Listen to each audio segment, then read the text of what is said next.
ఆకాశ మహాకాశములను అందలి సమస్తమును సృజించిన దేవాది దేవునికి నా హృదయపూర్వక వందనములు, స్తుతులు, స్తోత్రములు సమర్పించుకుంటున్నాను.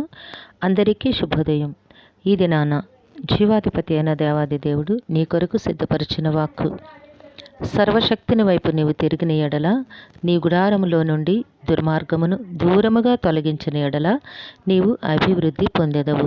దేవుని నామమునకు మహిమ కలుగునుగాక. ఈ మాటలు యోబు గ్రంథము 22వ అధ్యాయము 23వ వచనములో వ్రాయబడి ఉన్నవండి. ప్రియమైన నాస్తమా, నీ దేవాది దేవుడి దినాన నీతో సూటిగా మాట్లాడుచూ ఉన్నారు.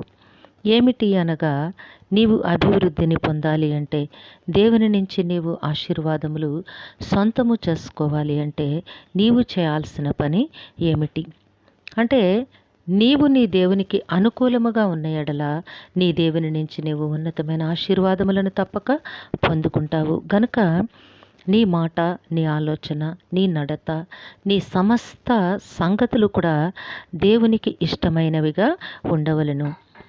అయితే నీవు ఎవని వైపు తిరిగి ఎవని సహాయము కొరకు నీవు ఎదురు చూస్తూ ఉన్నావు? ఎవరి సహాయాన్ని నీవు అనుక్షణము అర్థిస్తూ ఉన్నావు? ఎవరి సహాయము కొరకు నీవు ఎదురు చూచినా నీవు పరిపూర్ణమైన ఆ సహాయాన్ని నీవు పొందలేకపోతావు. కానీ సర్వశక్తిని వైపు నీవు తిరిగిన ఎడల, నీ గుడారములో నుండి దుర్మార్గమును దూరముగా తొలగించిన ఎడల, ఇవి చెయ్యాలి నీవు. అంటే నీవు దేవుని వైపు తిరగాలి. సర్వ శక్తిమంతుడు, సర్వ సృష్టికర్త, సర్వాంతర్యామి అయిన దేవాది దేవుని వైపు మాత్రమే నీవు తిరగవలను. నీ దేవుని వైపు నీవు తిరిగినట్లయితే నీ గుడారములో నుంచి నీవు దుర్మార్గమును దూరము చేసి వాటిని తొలగించుకుంటావు. ఈ క్రియ నీలో జరగాలి. దుర్మార్గమును విడిచిపెట్టాలి. నీ గుడారమును అనగా నీ హృదయ గుడారము మరియు నీవు నివసిస్తున్న నీ గృహములో దేవునికి హేయమైన ఆలోచనలు కానీ క్రియలు కానీ జరగకూడదు. దేవునికి ఇంపైన ఆలోచనలు, దేవునికి ఇంపైన పనులు మాత్రమే నీ ద్వారా, నీ కుటుంబం ద్వారా జరిగించవలను. అట్టి రీతిగా గనుక నీవు చేయగలిగినట్లయితే నీవు అభివృద్ధి పొందెదవు. దేవుని నామమునకు మహిమ కలుగునుగాక. ఇది నాన్న దేవుడు నీకు ఒక హెచ్చరికను ఇస్తూ ఉన్నారు, ఒక ఆజ్ఞను ఇస్తూ ఉన్నారు. నేస్తమా, దీనిని నీవు అవలంబించుటకు ప్రయత్నము చెయ్యి. ఫలితము నీదే. ఇష్టపడి ప్రార్థన చెయ్యి. మహోన్నతుడు నిన్ను నడిపిస్తారు. నీవు ఉన్నతమైన అభివృద్ధిని పొందుతావు, ఉన్నతమైన ఆశీర్వాదములను పొందుతావు. ఎక్కడి నుంచి వస్తాయి ఇవన్నీ? దేవుడే నీకు అనుగ్రహిస్తారు. సమయానుకూలముగా దేవుని చేత నీవు ఆశీర్వదించబడతావు, దీవించబడతావు.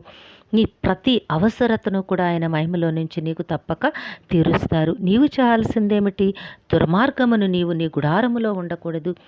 నీ జీవితంలో కానీ, నీ మనస్సులో కానీ, నీ ఆలోచనల్లో కానీ, నీ కుటుంబ జీవితంలో కానీ దేవునికి హేయమైన క్రియ కానీ ఆలోచన కానీ ఉండకూడదు.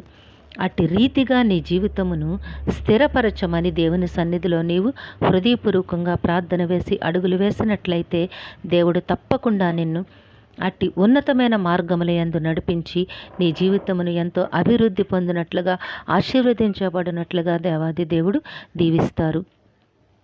కాబట్టి నేస్తమా, దేవుని సంకల్పములలో నిలువబడి జీవించుటకు ప్రయత్నం చెయ్యి. దేవుడు నిన్ను దీవించునుగాక. ప్రార్థన చేసుకుందాము. సింహాసనాసనుడైన దేవ, మీ ఘనమైన నామమునకు వందనములు చెల్లించుకుంటున్నాము. రాజా, మీ బిడ్డకి ఇచ్చిన వాక్కును బట్టి స్తుతులు సమర్పించుకుంటున్నాము. సర్వశక్తుడైన దేవ, మీ వైపు తిరిగి మీకు హేయమైన ప్రతి కార్యమును విడిచిపెట్టి నాయన మీ నుంచి ఉన్నతమైన ఆశీర్వాదములు పొందిన కృపను నాయన మీ బిడ్డకు అనుగ్రహించమని ప్రాధేయపడుచున్నాము. ఈ దినము పుట్టినరోజు, వివాహ దిన మహోత్సవములు జరుపుకొంచున్న బిడ్డలందరికీ మీ ఆశీస్సులు, దీర్ఘాయుష్ను అనుగ్రహించండి. మా ప్రియుల కుటుంబాల్లో మీ శాంతి, సమాధానమును, నెమ్మదిని అనుగ్రహించి మీ నామ మహిమ కొరకు జీవింపచేయండి. దేవా, మీ ఆశీర్వాదములు ఇవ్వండి తండ్రి. నాయన మీ కృపచేత జీవింపచేయమని ఈ ప్రార్థన మా రక్షకుడును మీ ప్రియకుమారుడైన యేసుక్రీస్తు నామం పేరట అడిగి వేడుకొనుచున్నాము తండ్రి. ఆమెన్. సర్వశక్తుడైన దేవాది దేవుడు మీ కుటుంబ జీవితంలో ఉన్నతమైన ఆశీర్వాదములు అనుగ్రహించి మిమ్మను ఆయన నామ మహిమ కొరకు జీవింపచేయునుగాక.